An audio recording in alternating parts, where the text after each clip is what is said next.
Hello YouTube, my name's Russell, and today I'm going to be showing you how to make your own beer at home. I think there's a lot of good reasons to get into homebrewing. You know, stick it to big alcohol, keep the government out of those beer taxes and whatnot.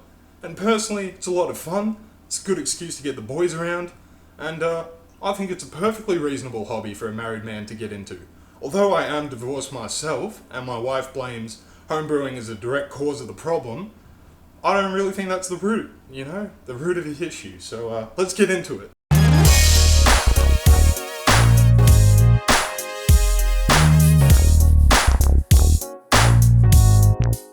Here we've got our DIY kit, Morgan's brand. It doesn't have to be Morgan's specifically.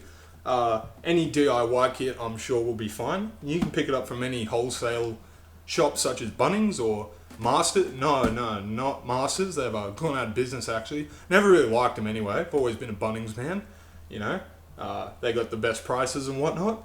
And you get yourself the kit. And it comes with everything you need, all included. And so you get it all underway. Fill the keg, seal it. And one thing about homebrewing is it's going to take a lot of time, care, and attention. And my wife would argue I didn't spend enough with the kids, but I think that my kids, once they grow up, would have come to appreciate just how cool homebrewing is, and would have been a real good family activity. After the beer is ready to be poured, we've prepared a few bottles over, which we'll get to in a little bit, but you want to make sure that you take good care of your equipment and you clean it all nice and thoroughly. So you're going to want to make sure you've got your sanitizer to clean out the keg, and you're not going to want to use the sanitizer until after you've given it some elbow grease and thoroughly cleaned the keg out with some warm water and whatnot.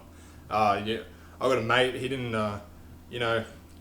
clean it out too properly, and it got a little bit moldy, and he wasn't sitting too pretty afterwards.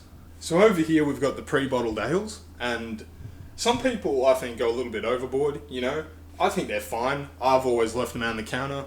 You don't want them getting too cold or too hot, but just near a windowsill somewhere like that, it's pretty good. It's fine. And they're looking pretty good. If you got a little bit of sediment at the bottom, it's not, it's a bit too much in that one, but it's fine. Some of your good craft beers like Stone and Wood have a bit of sediment, and I think my beers are quite good, not to brag, but almost as good as Stone and Wood themselves. They're pretty good, pretty good for homebrew, because I'm just myself making them out here, one guy and whatnot, but anyway, that wraps up the video. Hopefully this video's convinced you guys to give homebrewing a crack yourselves. And, it is a bit of a challenge at the start, but it's a fun hobby if you stick with it. And it's not a bad way to save money, So you can pay your child support and still have a couple of beers with the boys. If you have any questions or queries about anything I covered in the video, just leave it in the comments and I'll get back to all of them. Thanks for watching.